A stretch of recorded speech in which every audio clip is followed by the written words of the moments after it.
नमस्कार दोस्तों, मेरा नाम है मोहित जैन और इस लेक्चर में मैं आप सभी का तहे दिल से स्वागत करता हूं, इस्तकबाल करता हूं। पिछले लेक्चर में हम लोगों ने हमारी ज़िंदगी का सबसे पहला C++ प्रोग्राम बनाया था। पर दोस्तों, जब हमने वो प्रोग्राम बनाया था तो हमने वो पुराने ज़माने की IDE में बनाया था, यानी कि टर्बो C++ की IDE के अनुसार हमने वो प्रोग्राम बनाया था। आज के इस लेक्चर में अब हम फिर से वही प्रोग्राम बनाएंगे, पर नए ज़माने के कंपाइलर्स के मुताबिक बनाएंगे। कोड ब्लॉक्स के IDE के अंदर हम प्रोग्राम को लिखेंगे, उसे कंपाइल करेंगे और रन करेंगे। तो साथियों, यहाँ प्रोग्राम लिखते वक्त सबसे पहले आपको हेडर फाइल को हम अपने प्रोग्राम में शामिल करना होगा। तो साथियों, जैसा कि आप लोग यहाँ देख पा रहे होंगे, हमने यहाँ हेडर फाइल को शामिल किया है जो कि है IOStream। अब यहाँ आपको लिखना है हैश इंक्लूड, फिर एंगुलर ब्रैकेट्स के अंदर IOStream डॉट h नहीं लिखना है। IOStream हेडर फाइल को जब भी हम यहाँ प्रोग्राम में शामिल करेंगे तो हम सिर्फ IOStream ही लिखेंगे। यहाँ पीछे डॉट h एक्सटेंशन हमें नहीं लगाना है। हाँ, पर बाकी की हेडर फाइल्स के लिए ये नियम लागू नहीं हो रहा है दोस्तों। आप अगर ऐसा समझ रहे हैं कि सभी की सभी हेडर फाइल्स के अंदर हमें डॉट h नहीं लगाना है, तो ऐसा नहीं है। हाल फिलहाल बस आप इतना समझ लीजिए कि हाँ, ये जो IOStream हेडर फाइल है, इसके पीछे आपको डॉट h नहीं लगाना है। अब इसके बाद दोस्तों, hash include conio dot h हम नहीं लिख रहे हैं। हमें यहाँ पर conio dot h header file की जरूरत नहीं पड़ने वाली है। क्यों नहीं पड़ने वाली है, अभी आगे जाकर हम इस चीज का जिक्र कर लेंगे। अब इसके बाद दोस्तों, हमें ये स्टेटमेंट यहाँ पर लिखना है। इसके अंदर हमने लिखा है यूजिंग, ये पूरा का पूरा स्मॉल लेटर में ही है, यूजिंग, फिर उसके बाद स्पेस, फिर हमने लिखा है नेम स्पेस, ये भी पूरा स्मॉल लेटर्स में ही है, फिर इसके बाद है स्पेस, और फिर हमने लिखा है std, ये भी स्मॉल लेटर्स में ही है, और फिर इसके बाद हमने लगाया है सेमीकोलन। तो ऐसा हम क्यों लिख रहे हैं, क्या होता है ये नेम स्पेस, क्या है ये यूजिंग और क्या है ये std, इस तरह के सवाल आपके जहन में उठ रहे होंगे, आपको कचोट रहे होंगे, क्योंकि इसके पहले इस तरह की चीजें हमने कभी देखी नहीं है। तो पहली बार जब कोई चीज नजरों के सामने आती है तो दोस्तों चौंकाती तो है ही, ये तो लाजमी ही है। तो जरूर आपके जहन में सवाल उठ रहे होंगे और उन सवालों का उठना एकदम लाजमी है। आगे जाकर हम इन सभी राजों से पर्दा उठाएंगे एक एक करके। अब इसके बाद बारी आती है दोस्तों हमारे मेन फंक्शन की। तो आप देख सकते हैं साथियों, यहाँ पर हमने मेन फंक्शन को लिख दिया है और ये इसका ब्लॉक यहाँ से शुरू हो रहा है। अब तक हम जब मेन फंक्शन इस्तेमाल करते आते थे, जब हम टर्बो C++ के कंपाइलर के अंदर आपने देखा होगा, जब भी हमने मेन फंक्शन को डिफाइन किया था तो आगे रिटर्न टाइप हमने वॉइड रखा था। पर हाँ, अब हम रिटर्न टाइप क्या रखेंगे दोस्तों, इंट रखेंगे। यहाँ रिटर्न टाइप आपको क्या रखना है, इंटीजर ही रखना है। फिर दोस्तों, यहाँ से मेन फंक्शन का कर्ली ब्रैकेट ओपन हो चुका है। अब इसके बाद हम यहाँ CLR SCR फंक्शन को कॉल नहीं करने वाले। क्यों नहीं करने वाले, क्योंकि दोस्तों यहाँ पर हमें CLR SCR फंक्शन की ज़रूरत नहीं है। क्यों ज़रूरत नहीं है, तो इस चीज़ को समझने के लिए हमें पुरानी यादों के पन्नों को पलटना होगा। ज़रा याद करिए टर्बो C++ के वो दिन जब हम प्रोग्राम को लिखते थे, तो उसके अंदर मान लीजिए हमने CLR SCR फंक्शन को कॉल नहीं किया। हमने टर्बो C++ के कंपाइलर में हमारा प्रोग्राम लिख दिया, पर हमने CLR SCR फंक्शन को अगर कॉल नहीं किया होता था, तब क्या होता था, हमारा प्रोग्राम जब रन होता था और जब उसका आउटपुट हमारी निगाहों के सामने आता था, तो सिर्फ उस प्रोग्राम का ही आउटपुट हमें नजर नहीं आता था, उसके पिछले वाले जो प्रोग्राम्स होते थे, पुराने प्रोग्राम जो कभी रन किए होते थे, उनके आउटपुट्स भी मिक्स होकर हमें आउटपुट स्क्रीन पर नजर आते थे। तो वहां हम, क्योंकि पुराने जो प्रोग्राम्स के आउटपुट्स थे, जो आउटपुट स्क्रीन पर थे, उन्हें क्लियर करने के लिए CLR SCR फंक्शन का इस्तेमाल करते थे, ताकि हम हमारे करंट प्रोग्राम का ही आउटपुट देख पाए। पर यहाँ हमें ऐसा करने की ज़रूरत नहीं है साथियों। यहाँ क्या होगा कि जब भी हम किसी प्रोग्राम को रन करेंगे तो उस प्रोग्राम के लिए एकदम फ्रेश आउटपुट स्क्रीन जनरेट हो जाएगी, एकदम नई नवेली आउटपुट स्क्रीन जनरेट हो जाएगी। तो उस आउटपुट स्क्रीन पर सिर्फ उसी प्रोग्राम का आउटपुट नजर आएगा जिस प्रोग्राम को हम रन कर रहे हैं। पिछले वाले जो प्रोग्राम्स हैं, पुराने जो कोई प्रोग्राम्स हैं, उनके आउटपुट हमें वहां मिक्स होकर नजर नहीं आएंगे।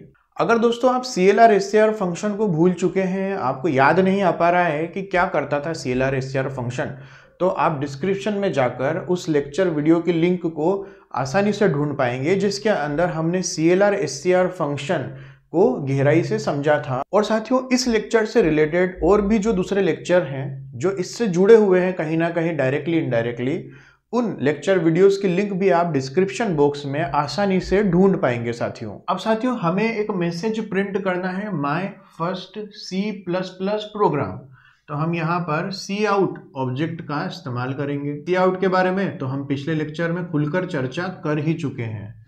तो यहाँ लिखा हमने Cout, फिर लगाया ये दोस्तों इंसर्शन ऑपरेटर, और इसके अंदर हम मैसेज को लिख देते हैं। तो साथियों, इस तरह से हमने ये इंस्ट्रक्शन लिख दिया है। अब इसके बाद हमें यहाँ गेट ch लगाने की भी कोई ज़रूरत नहीं है। गेट ch हम टर्बो C++ के अंदर इसलिए लगाते थे क्योंकि हम आउटपुट स्क्रीन को रोक कर रखना चाहते थे।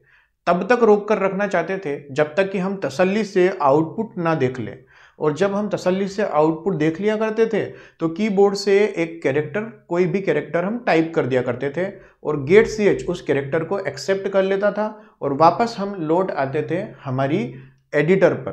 परंतु यहाँ ऐसा करने की कोई आवश्यकता नहीं है दोस्तों। यहाँ पर क्या होगा कि जब ये प्रोग्राम रन होगा पूरा, तो रन होने के बाद एक आउटपुट स्क्रीन हमें अलग से ओपन हो जाएगी, आउटपुट स्क्रीन हमें नजर आएगी। आप तसल्ली से वहां पर पूरा प्रोग्राम का आउटपुट देख सकते हैं, उस आउटपुट को निहार सकते हैं, और जब आपका मन भर जाए तो उस आउटपुट स्क्रीन को आप बंद कर सकते हैं। अब साथियों, यहाँ पर हमें एक जो चीज का ध्यान रखना है वो ये है कि जरा देखिए, इस मेन फंक्शन का रिटर्न टाइप क्या है? इंटीजर। मतलब हमें अंत में एक इंटीजर वैल्यू रिटर्न करवानी होगी, यानी कि यहाँ हम यूज करेंगे रिटर्न स्टेटमेंट का। तो साथियों, आप देख सकते हैं हमने यहाँ पर रिटर्न स्टेटमेंट का बड़ी ही खूबसूरती से इस्तेमाल किया है, और इसके अंदर से हमने एक इंटीजर वैल्यू रिटर्न करवा दी है जो कि है 0। तो यहाँ से हमें एक इंटीजर वैल्यू रिटर्न करवाना हमें यहाँ ज़रूरी है, क्योंकि इस मेन फंक्शन का रिटर्न टाइप है इंट, और 0 यूजुअली हम यहाँ से रिटर्न करवाते हैं। क्यों रिटर्न करवाते हैं, आगे जाकर अभी हम डिस्कस करेंगे इस बात पर भी। और इसके बाद अब आप देख सकते हैं मेन फंक्शन का क्लोजिंग करली ब्रैकेट हमने यहाँ पर लगा दिया है। अब आप देख सकते हैं साथियों कि यहाँ पर कुछ डिफरेंसेस आपको नजर आए होंगे। भाई, टर्बो C++ के IDE में जब हमने प्रोग्राम लिखा था तो कुछ चीज़ें अलग थी, यहाँ पर कुछ बातें जुदा हैं, कुछ फर्क ज़रूर आपको महसूस हो रहा होगा।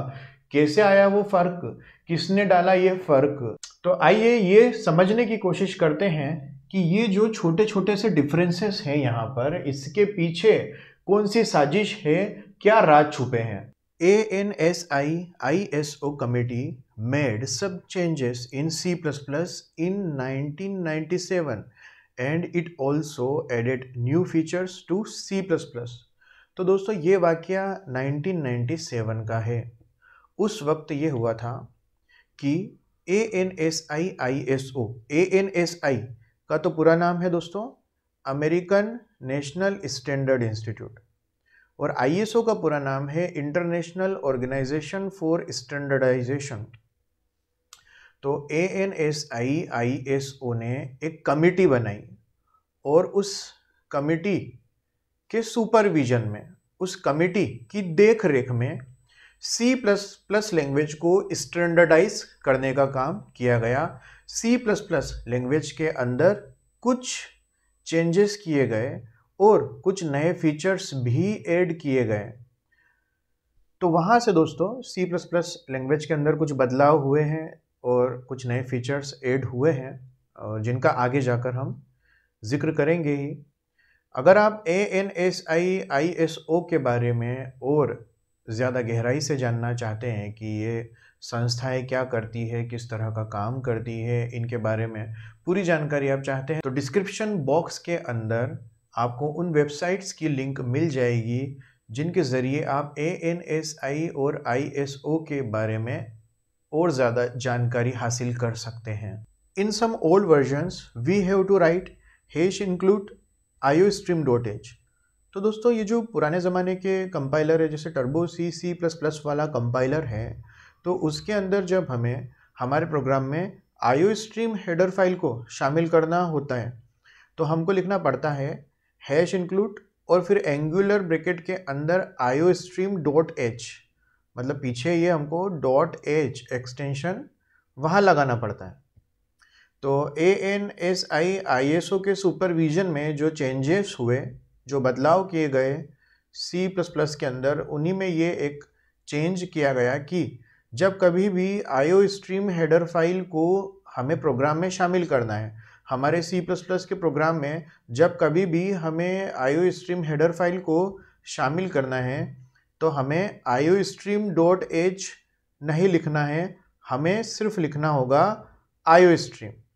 हमें लिखना होगा #include और एंगुलर ब्रैकेट के अंदर IOStream। अब दोस्तों ये जो बदलाव है ये ऐसा नहीं है कि सभी हेडर फाइल्स के ऊपर लागू हो गया है। हाँ, IOStream की अगर हम बात करें तो IOStream.h हमें नहीं लिखना, हमें लिखना है #include IOStream। Most of the modern compilers considered this modification, so in our program we wrote #include IOStream in place of #include IOStream.h। तो जो दोस्तों नए ज़माने के जो कंपाइलर्स हैं तो उन्होंने ज़्यादातर कंपाइलर्स ने इस चेंज को अडॉप्ट कर लिया है, इस चेंज को एक्सेप्ट किया। और आपने देखा होगा कि जब हमने अभी कुछ देर पहले जो प्रोग्राम लिखा था तो उस प्रोग्राम के अंदर हमने #include IOStream लिखा था, ना कि #include IOStream.h। तो अभी हम जो कोड ब्लॉक्स के अंदर प्रोग्राम बनाएंगे उनमें हम लिखेंगे #include IOStream, ना कि #include IOStream.h। अब आओ साथियों return type of main function का जिक्र कर लेते हैं। According to the standard C++, main function returns an integer type value at the end to the operating system. तो यहाँ दोस्तों जो ANSI ISO ने जो स्टैंडर्ड्स बनाए C++ के, तो उन स्टैंडर्ड्स के अनुसार जो C++ का मेन फंक्शन है वो इंटीजर टाइप की वैल्यू रिटर्न करना चाहिए। तो आपने देखा होगा कि अभी हमने जब प्रोग्राम बना रहे थे बोर्ड पर तो वहाँ हमने मेन फंक्शन का रिटर्न टाइप इंटीजर रखा था और आखिरी में एक इंटीजर वैल्यू भी हमने रिटर्न कराई थी। The return value of the main function represents the exit status of the program. तो ये जो रिटर्न की जाने वाली वैल्यू होती है तो ये वैल्यू एग्जिट स्टेटस बताती है हमारे प्रोग्राम का। साथियों यहाँ पर जो मेन फंक्शन होता है तो इस मेन फंक्शन को कॉल किया जाता है ऑपरेटिंग सिस्टम के द्वारा। तो जब हमारा पूरा का पूरा प्रोग्राम एग्जीक्यूट हो जाता है, जब हमारा पूरा का पूरा मेन फंक्शन एग्जीक्यूट हो जाता है तो आखिरी में एक इंटीजर वैल्यू रिटर्न की जाती है। जैसा कि आपने देखा था हमने एक इंटीजर वैल्यू रिटर्न करवाई थी और वो इंटीजर वैल्यू ऑपरेटिंग सिस्टम के पास जाती है। तो उस वैल्यू के जरिए ऑपरेटिंग सिस्टम को हमारे प्रोग्राम का एग्जिट स्टेटस पता चल जाता है, मतलब हमारा जो प्रोग्राम है वो सक्सेसफुली एग्जीक्यूट हो गया है या नहीं। For most of the operating systems return value 0 represents a success status. तो ज़्यादातर ऑपरेटिंग सिस्टम्स के लिए जो रिटर्न वैल्यू 0 है ये क्या बताती है, ये बताती है कि हाँ प्रोग्राम सक्सेसफुली एग्जीक्यूट हो गया। सक्सेस स्टेटस को रिप्रेजेंट करती है ये value 0। When 0 is return to the operating system then operating system knows that program executed successfully. तो जब 0 रिटर्न हो जाता है ऑपरेटिंग सिस्टम के पास, भाई हमारा पूरा प्रोग्राम एग्जीक्यूट हुआ, तो अंत में आखिरी में मेन फंक्शन ने एक इंटीजर वैल्यू रिटर्न की और आपने देखा होगा हमने इंटीजर वैल्यू जो रिटर्न करवाई थी वो रिटर्न करवाई थी 0। तो जब ये वैल्यू रिटर्न की गई आखिरी में तो ये किसके पास गई, ये वैल्यू रिटर्न होकर गई ऑपरेटिंग सिस्टम के पास। और ऑपरेटिंग सिस्टम ने देखा कि हाँ 0 रिटर्न हुआ है तो उसने क्या समझ लिया कि ठीक है प्रोग्राम सक्सेसफुली एग्जीक्यूटेड। अब आइए दोस्तों थोड़ी बात हम नेम स्पेस की भी कर लें कि आखिर नेम स्पेस क्या होता है। हालांकि ये बात मैं आपके जहन में क्लियर कर दूं कि अभी नेम स्पेस पूरी तरह से समझ में नहीं आ पाएगा। आगे जाकर हम नेम स्पेस को गहराई से जब डिस्कस करेंगे तब आपके जहन में पूरी तरह से नेम स्पेस क्लियर हो पाएगा। पर हाँ फिर भी हल्का फुल्का सा एक इंट्रोडक्शन ले लेने में कोई हर्ज नहीं है, ताकि हमारे लिए जब हम प्रोग्राम लिखें तो ये एकदम नया नया सा ना लगे। एक थोड़ा सा अगर इससे हम मुखातिब हो लेंगे तो हमें थोड़ा सा कॉन्फिडेंस रहेगा। ANSI ISO C++ standard committee introduced this new feature known as namespace in C++। तो ANSI ISO की जो कमिटी है दोस्तों, उन्होंने ये एक नया फीचर इंट्रोड्यूस किया C++ के अंदर। उनके सुपरविजन में ये एक नया जो फीचर है ये इंट्रोड्यूस किया गया C++ के अंदर, जिसे कहा गया namespace. Namespace is a declarative region which provides a scope for identifiers that are used in a program। तो दोस्तों नेम स्पेस क्या होता है? तो नेम स्पेस एक डिक्लेरेटिव रीजन होता है। डिक्लेरेटिव रीजन मतलब ऐसा रीजन, ऐसा क्षेत्र, ऐसा एरिया कि जिसके अंदर कुछ डिक्लेयर किया जा रहा है। क्या डिक्लेयर किया जाता है इसके अंदर? तो इसके अंदर डिक्लेयर किए जाते हैं कुछ आइडेंटिफायर्स, और ये नेम स्पेस इन आइडेंटिफायर्स को स्कोप प्रोवाइड कराता है। स्कोप मतलब किस हद तक हम किसी आइडेंटिफायर को हमारे प्रोग्राम में यूज कर सकते हैं, उस चीज को हम कहते हैं स्कोप। स्कोप का जिक्र हमने पहले भी किया था दोस्तों, जब हमने सी लैंग्वेज के अंदर स्टोरेज क्लासेस पढ़ी थी। अब हो सकता है दोस्तों आपके जहन में सवाल उठ रहा हो कि आखिर आइडेंटिफायर क्या होता है? तो identifier is a name given to entities such as variables, functions, structures, objects etcetera. तो दोस्तों यहाँ जो वेरिएबल्स को, फंक्शंस को, स्ट्रक्चर्स को, ऑब्जेक्ट्स को या एटसेट्रा और भी कई सारे कॉन्सेप्ट्स हैं, उनको जो नाम दे दिया जाता है उसे आइडेंटिफायर कहते हैं। आइडेंटिफायर मतलब जिसके जरिए किसी को पहचाना जा सके। जैसे वेरिएबल को हम पहचानते हैं उसके नाम के जरिए, फंक्शन को भी उसके नाम के जरिए पहचानते हैं। उसी तरह से आगे जाकर हम ऑब्जेक्ट्स का कॉन्सेप्ट पढ़ेंगे तो ऑब्जेक्ट्स के भी नाम होते हैं, तो इन नामों को ही कह दिया जाता है आइडेंटिफायर। और ये आइडेंटिफायर्स नेम स्पेस के अंदर डिफाइन कर दिए जाते हैं, डिक्लेयर कर दिए जाते हैं। किस तरह से नेम स्पेस के अंदर इन्हें डिक्लेयर किया जाता है और नेम स्पेस के क्या क्या दूसरे फायदे हैं, ये सारी चीज़ें आगे जाकर ही समझ में आएगी दोस्तों, जब हम नेम स्पेस को तसल्ली से पढ़ेंगे। अभी बस आप ये मान लीजिए कि हल्का फुल्का सा एक ट्रेलर है, पूरी पिक्चर बाद में देखी जाएगी। अब आओ दोस्तों एसटीडी का जिक्र कर लें। एसटीडी क्या है? STD is a name space. तो दोस्तों यहाँ पर ये जो एसटीडी है ये एक नेम स्पेस ही है, in which all identifiers of ANSI C++ standard class libraries are defined. For example, identifier cout is defined within namespace std। तो दोस्तों std एक नेम स्पेस है, एक ऐसा नेम स्पेस है ये std जिसके अंदर C++ की जो स्टैंडर्ड लाइब्रेरीज हैं, जो स्टैंडर्ड क्लास लाइब्रेरीज हैं, उन स्टैंडर्ड क्लास लाइब्रेरीज के जो आइडेंटिफायर्स हैं उन्हें एसटीडी के अंदर डिफाइन किया गया है। जैसे एग्जाम्पल के जरिए अगर हम समझे तो आपने देखा होगा हमने प्रोग्राम के अंदर सी आउट का इस्तेमाल किया। सी आउट एक ऑब्जेक्ट है, एक आइडेंटिफायर है ये सी आउट, और इस सी आउट को डिफाइन किया गया है इस नेम स्पेस एसटीडी के अंदर। तो अगर सी आउट का बेबाकी से इस्तेमाल करना है, बेझिझक होकर इस्तेमाल करना है, तो हम ऊपर क्या लाइन लिखते हैं? Using name space std। Therefore we write the statement using namespace std। This statement will bring all the identifiers defined within namespace std to global scope so that we can use them in our programs। तो जब हम ये line लिख देते हैं ना दोस्तों, using name space std और फिर सेमीकोलन लगा देते हैं, तो ऐसा करने से हमें हक मिल जाता है उन सभी आइडेंटिफायर्स को इस्तेमाल करने का हक जिन्हें std नाम के नेम स्पेस के अंदर डिफाइन किया गया है। उन सभी आइडेंटिफायर्स को अब हम हमारे प्रोग्राम के अंदर बेझिझक होकर इस्तेमाल कर पाते हैं। जब हम लिख देते हैं यूजिंग नेम स्पेस std, तो इस std नाम के नेम स्पेस के अंदर जितने भी आइडेंटिफायर्स मौजूद हैं वो सभी आइडेंटिफायर्स को ग्लोबल स्कोप मिल जाता है। यानी कि ग्लोबल स्कोप का मतलब हो गया पूरे प्रोग्राम में अब हम उन्हें बेझिझक होकर इस्तेमाल कर सकते हैं।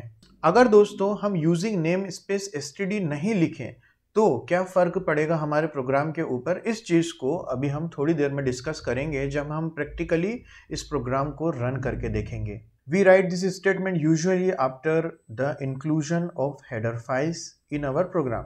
तो आपने देखा होगा कि हमने अभी जो प्रोग्राम बनाया था तो उस प्रोग्राम के अंदर हमने पहले हेडर फाइल को शामिल किया था, हैश इंक्लूड आईओस्ट्रीम लिखा था और फिर उसके बाद हमने लिखा था यूजिंग नेम स्पेस std। तो आमतौर पर अमूमन ये वाली जो लाइन है, ये वाला जो स्टेटमेंट है यूजिंग नेम स्पेस std, इसे हम हेडर फाइल्स को शामिल करने के बाद लिखा करते हैं।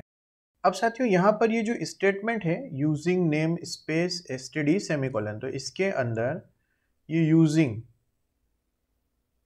और ये नेम स्पेस, ये दोनों ही कीवर्ड्स हैं, ये दोनों नए कीवर्ड्स हैं। ये कीवर्ड्स सी लैंग्वेज के अंदर नहीं थे साथियों, तो ये आप याद रखिएगा, ये दो नए कीवर्ड्स से आप आज मुखातिब हो रहे हैं जिन्हें सी लैंग्वेज के अंदर हमने जिनसे कभी दीदार नहीं किया। अब आइए दोस्तों हम प्रैक्टिकली भी इस प्रोग्राम को एग्जीक्यूट करके देख लेते हैं कोड ब्लॉक्स में। जब आपने कोड ब्लॉक्स का सेटअप इंस्टॉल किया होगा तो आपके डेस्कटॉप पर इस तरह का कोड ब्लॉक्स का आइकन क्रिएट हो गया होगा। तो इस पर हम डबल क्लिक कर देते हैं। जैसे ही डबल क्लिक किया तो कोड ब्लॉक्स आईडी ओपन हो रही है दोस्तों, खुल रही है हमारी आंखों के सामने। अब यहाँ हमें C++ का प्रोग्राम लिखना है। तो यहाँ दोस्तों आप देख सकते हैं फाइल, तो ये फाइल पर क्लिक करिएगा, फिर फाइल पर क्लिक करने के बाद न्यू, और जैसे ही न्यू पर आप जाएंगे तो आगे ये ऑप्शंस आपको नजर आने लगेंगे। इसमें एम्प्टी फाइल पर आप क्लिक कर दीजिएगा, एम्प्टी फाइल। तो जैसे ही एम्प्टी फाइल पर आप क्लिक करेंगे तो यहाँ पर एक एडिटर हम आपकी निगाहों के सामने आ जाएगा जिसके अंदर आप प्रोग्राम को लिख सकते हैं। अब हो सकता है दोस्तों जब आप शुरू में कोड ब्लॉक्स के अंदर आपने इंस्टॉल किया हो नया कोड ब्लॉक्स, और अब जब आप इसमें कुछ टाइप करने जाएं एडिटर के अंदर तो फॉन्ट साइज़ बहुत छोटी आपको नज़र आए, बहुत छोटे छोटे अक्षर हो सकता है आपको दिखे। तो आप यहाँ फॉन्ट साइज़ को अपने हिसाब से सेट कर सकते हैं। ये यहाँ सेटिंग का ऑप्शन आपको नज़र आ रहा होगा दोस्तों, तो ये सेटिंग के ऑप्शन पर आप क्लिक कर दीजिएगा, और सेटिंग पर जैसे आप क्लिक करेंगे तो आपको ये कई सारे ऑप्शंस नज़र आएंगे। इनमें से ये एडिटर वाला जो ऑप्शन है इस पर आप क्लिक कर दीजिए। अब एडिटर पर आप जैसे ही क्लिक करेंगे तो यहाँ जनरल सेटिंग के नाम से ये एक छोटी सी विंडो आपको नज़र आ रही है। अब इसके अंदर यहाँ साइड में चूज़ करके एक ऑप्शन दिया हुआ है, तो इस पर चूज़ पर क्लिक कर दीजिएगा। तो यहाँ से आपके सामने सारे विकल्प आ जाएंगे, सारे ऑप्शंस आ जाएंगे। यहाँ से आप फ़ॉन्ट का टाइप सेलेक्ट कर सकते हैं, फ़ॉन्ट की स्टाइल, फ़ॉन्ट की साइज़, तो जैसा आपको चाहिए वैसा फ़ॉन्ट आप यहाँ सेलेक्ट कर लीजिएगा। अभी हमने सेलेक्ट किया हुआ है कैलिबरी फ़ॉन्ट का टाइप, फ़ॉन्ट का स्टाइल रेगुलर रहने दिया है और साइज़ हमने ली है 18। इसको ओके कर देते हैं, ओके। अब साथियों यहाँ हम प्रोग्राम को टाइप करेंगे। हम हमारी इस फाइल को सेव कर देते हैं। पहले फाइल में जाकर सेव फाइल एज पर हम क्लिक कर देते हैं, और यहाँ हम हमारे प्रोग्राम का कुछ नाम दे देते हैं। यहाँ हम नाम दे देते हैं my first program dot CPP। तो ये अपने प्रोग्राम का नाम हो गया साथियों, my first program dot CPP। Extension यहाँ आप डॉट CPP लगाएं क्योंकि C++ का प्रोग्राम हम बना रहे हैं ना, तो C++ का प्रोग्राम बनाने के लिए अपने को डॉट CPP एक्सटेंशन रखना है। और हाँ, यहाँ जरूर चेक कर ले सेव एज टाइप के अंदर यहाँ C++ आप सेलेक्ट कर लें। अगर कुछ और सेलेक्ट हो रहा हो तो आप C++ फाइल्स यहाँ सेलेक्ट कर लें सेव एज टाइप के अंदर, और यहाँ फाइल नेम में फाइल का नाम दे दिया और उसे डॉट CPP एक्सटेंशन के साथ आप सेव कर दें। अब यहाँ हम प्रोग्राम लिख सकते हैं दोस्तों, बेझिझक होकर हमारा C++ का प्रोग्राम हम लिख सकते हैं। तो लिखते हैं। तो आप देख सकते हैं दोस्तों ये हो गई हमारी header file, hash include iostream. अब इसके बाद अगली लाइन जो हम लिख रहे हैं वो लिख रहे हैं यूजिंग नेम स्पेस std। तो आप देख सकते हैं दोस्तों यहाँ पर हमने लिख दिया है यूजिंग नेम स्पेस std। अब आएगा हमारा मेन फंक्शन। तो हमने लिखा इंट, फिर मेन, और ये पैरेंथेसिस लगा दिया, और यहाँ हमने मेन फंक्शन का कर्ली ब्रैकेट ओपन कर दिया। अब इस IDE की एक खासियत है दोस्तों कि आप ब्रैकेट को जब ओपन करेंगे तो क्लोजिंग का उसका जो जोड़ीदार क्लोजिंग ब्रैकेट है वो खुद ब खुद आ जाएगा। जैसे हमने तो सिर्फ ओपन ही किया था इस कर्ली ब्रैकेट को, जैसे एक बार फिर से आप देख सकते हैं, जैसे हमने यहाँ पर इसको ओपन किया तो जैसे ही हमने ओपन किया कर्ली ब्रैकेट को तो उसका जो जोड़ीदार क्लोजिंग कर्ली ब्रैकेट है वो खुद ब खुद प्रकट हो जाएगा। तो आप देख सकते हैं कुछ यहाँ पर सहूलियतें दी गई हैं।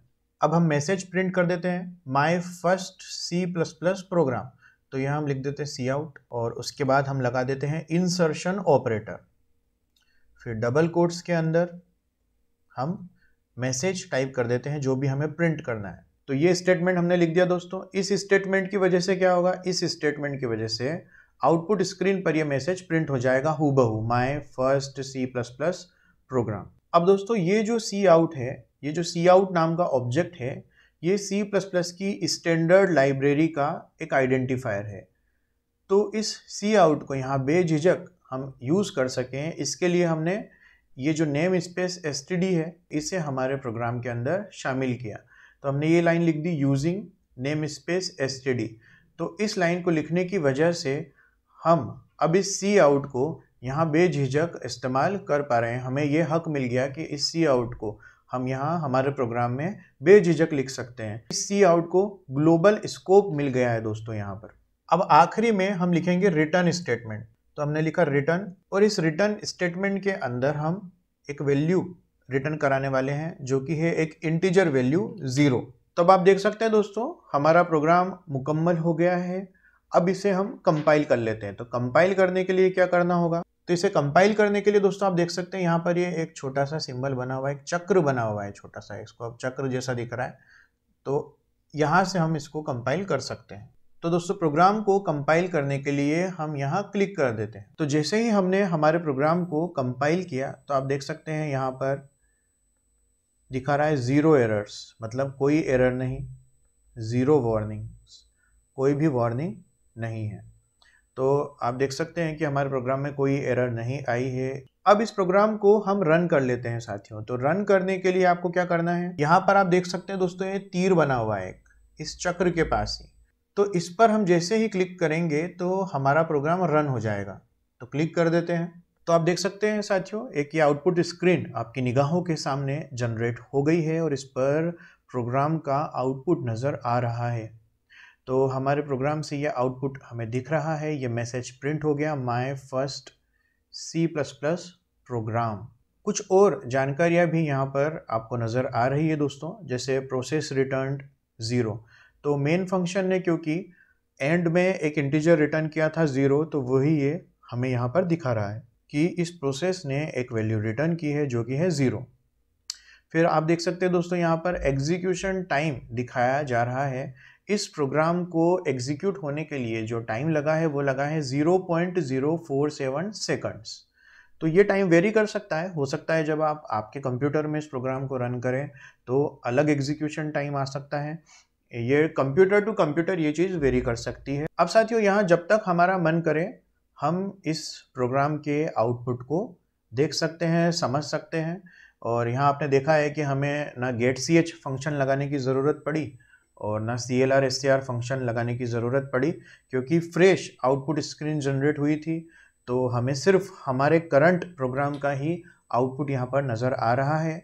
ऐसा नहीं हो रहा है कि कोई पुराना कोई प्रोग्राम है तो उसका आउटपुट हमारे करंट प्रोग्राम के आउटपुट के साथ मिक्स होकर हमें नज़र आ रहा है, इसलिए clr str फंक्शन लगाने की ज़रूरत नहीं पड़ी। और आप देख सकते हैं आउटपुट स्क्रीन भी रुकी हुई है। तो यहाँ स्क्रीन को, आउटपुट स्क्रीन को होल्ड करने के लिए हमें getch फंक्शन लगाने की भी ज़रूरत नहीं पड़ी। जब तक आपका दिल करे आप इस आउटपुट को देख सकते हैं और जब आपका मन भर जाए तो इस आउटपुट स्क्रीन को आप बंद भी कर सकते हैं। यहाँ ये जो क्रॉस है इस पर क्लिक कर दीजिए तो वापस आप एडिटर पर ही लौट आएंगे साथियों। अब चलिए दोस्तों एक और बात का हम जिक्र कर लेते हैं। यहाँ पर हमने ये जो स्टेटमेंट लिखा है यूजिंग नेम स्पेस std, अगर इस स्टेटमेंट को हम हटा दें तो हमारे प्रोग्राम पर क्या इफेक्ट आएगा, किस तरह से हमारा प्रोग्राम बिहेव करेगा, आइए इस चीज़ को भी समझ लेते हैं। तो इस स्टेटमेंट को दोस्तों हमने डिलीट कर दिया है। अब आइए दोस्तों इस प्रोग्राम को हम कंपाइल करते हैं।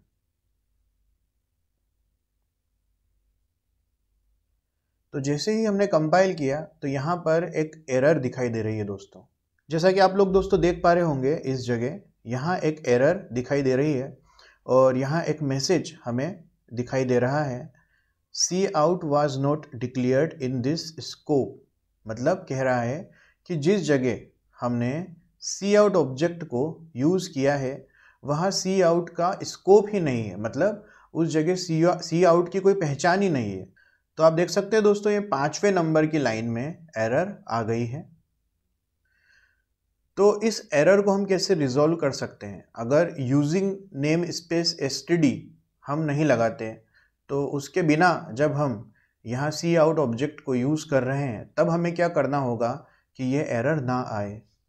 तो साथियों यहाँ सी आउट के आगे हम लिख देते हैं std और फिर हम लगाते हैं स्कोप रिजोल्यूशन ऑपरेटर। तो यहाँ आप देख पा रहे होंगे 2 कॉलन हमने लगाए हैं, 2 बार हमने कॉलन लगाया है। तो इसको बोलते हैं स्कोप रिजोल्यूशन ऑपरेटर। आगे जाकर हम स्कोप रिजोल्यूशन ऑपरेटर के बारे में खुलकर चर्चा करेंगे और इसके अलग अलग पहलुओं पर रोशनी डालेंगे। अब ऐसा लिखने के बाद हम फिर से हमारे प्रोग्राम को कंपाइल करते हैं साथियों। तो अब आप देख सकते हैं कंपाइलेशन के बाद साथियों यहाँ अब कोई एरर नहीं है। जैसा कि आप लोग देख पा रहे हैं दोस्तों, यहाँ पर अब कोई एरर नहीं है, 0 एरर्स, 0 वार्निंग्स। तो साथियों अगर हम यूजिंग नेम स्पेस std नहीं लिखेंगे तो हर जगह जहाँ जहाँ भी हम सी आउट को यूज़ करेंगे और आगे जाकर हम एक और ऑब्जेक्ट पढ़ेंगे सी इन, तो जहाँ जहाँ भी हम सी आउट और सी इन को हमें यूज़ करना होगा तो उसके पहले हमें std लिखना होगा और इस तरह से बीच में स्कोप रिजोल्यूशन ऑपरेटर लगाना होगा। तो फिर बेहतर यही है कि हम इसे हटाकर